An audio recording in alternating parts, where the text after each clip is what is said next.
welcome to another Storytime episode. Today, I'd like to introduce you to my friend Veruca. Now, Veruca is a type of frog called an African bullfrog, or sometimes they're also called pixie frogs. And she is a girl pixie frog, but believe it or not, the boys get a lot bigger than the girls. They can actually get to be about the size of a dinner plate, so they can get quite large in size. Now, African bullfrogs are really interesting creatures, and today our story is all about a salamander. And a lot of the times when people see salamanders, they think that they might be reptiles, like small lizards. But salamanders are actually in a different group called amphibians, which includes salamanders, frogs, and toads too, and a couple other creatures. So amphibians, what makes them a little different from reptiles, they are cold-blooded just like reptiles are, but they have very, very special skin, and they go through a change. They actually spend part of their life in water and part of their life on land. So for frogs, they go through a metamorphosis where they start off as a tadpole, they grow their arms, their legs, they lose their tail, and they become a frog. So they are really interesting creatures. But amphibians are very, very helpful and very, very important. They actually help us to tell if an environment is a good place for animals to live or if it's polluted. Frogs have very special skin that's very sensitive to environmental changes like pollution. And unfortunately, if there's not a whole lot of frogs in a pond or a stream, that might be a good signal that there might be something wrong with that pond, that there might be something that we can help to do to make that habitat a better place for our animals. They are super important for us and for other animals too. Now I'm going to put her down just so she doesn't get too hoppy right out of my hands, and I will start with our story today. So our story today is called The Salamander Room.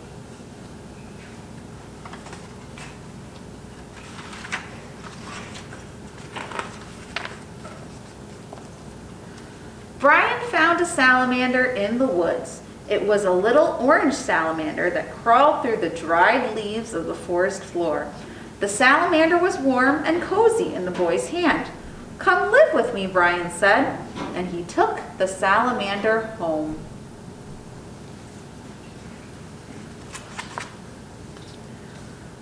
"Where will he sleep?" his mother asked. "I will make him a salamander bed to sleep in. I will cover him with leaves that are fresh and green and bring moss that looks like little stars to be a pillow for his head. I will bring crickets to sing him to sleep and bullfrogs to tell him good night stories."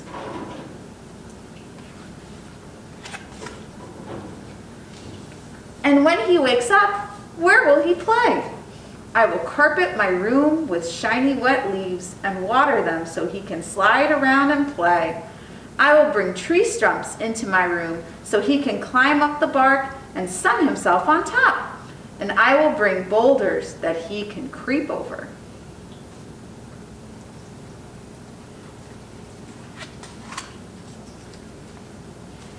"He will miss his friends in the forest.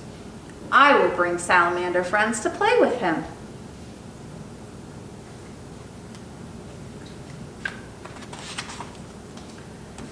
"They will be hungry. How will you feed them?"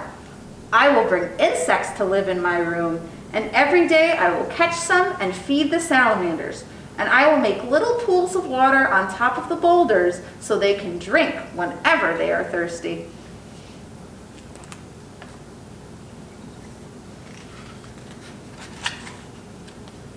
"The insects will multiply, and soon there will be bugs and insects everywhere. I will bring birds to eat the extra bugs and insects, and the bullfrogs will eat them too."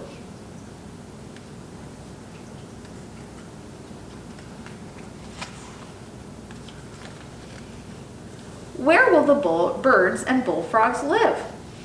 "I will bring trees for the birds to roost in and make ponds for the frogs." His room is starting to look less and less like a room and more like a forest. "Birds need to fly. We can lift off the ceiling.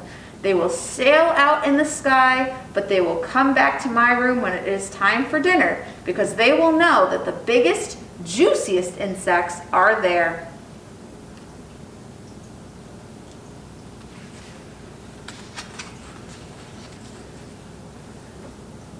trees? How will they grow? The rain will come through the open roof, and the sun too. And vines will creep up the walls of my room, and ferns will grow under my bed. There will be big white mushrooms and moss like little stars growing around the tree stumps that the salamanders climb on.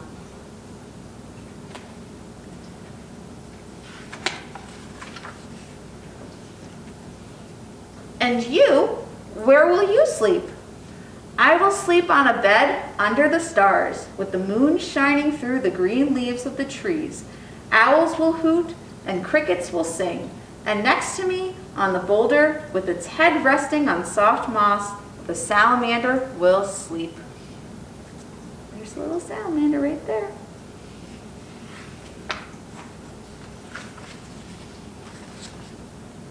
The end. Thank you so much for joining us for today's story time. We hope you'll tune in next week to meet another animal and read another story with us. See you soon!